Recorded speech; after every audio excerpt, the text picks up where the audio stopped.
al karanlık, götür sonsuza.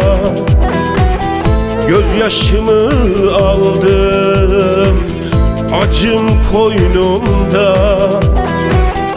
Yanan yüreklerin, buruk sevdaların, aşktan yananların şehrine koysam. Sevdamı rüzgarla savur sonsuza. Yelken açtım artık sensiz aşklara. Dünyan senin olsun, gönlünce yaşa. Gidiyorum artık, dönmem bir daha. Gidiyorum senden uzak, bu şehirden hatıramı söküp aldın. Bizden eser bırakmadın. Gidiyorum, dönmem daha. Anmam seni bundan sonra. Yelken açtım sonsuzluğa. Bizden eser bırakmadın. Al aşkında senin olsun. Gidiyorum, dönmem daha. Al aşkında senin olsun. Gidiyorum, dönmem daha.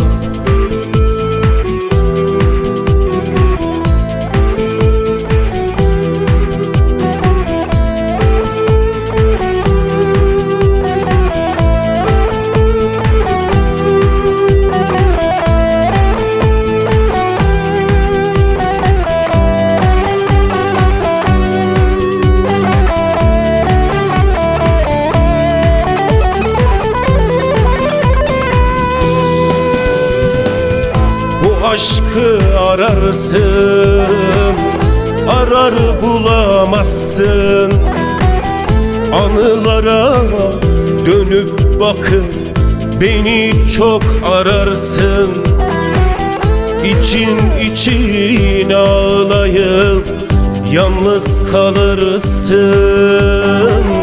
Sen beni yaktın ya, sen de yanarsın.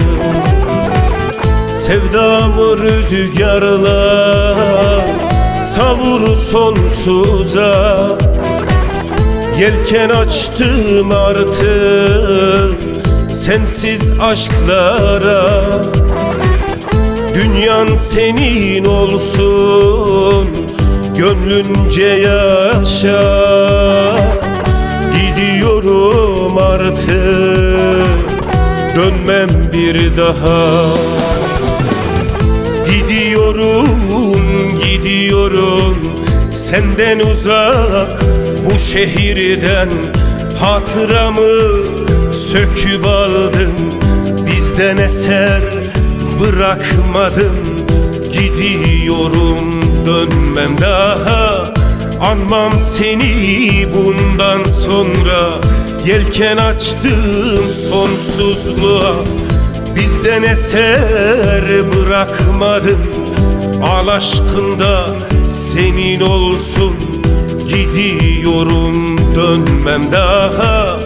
Al aşkında senin olsun. Gidiyorum, dönmem daha.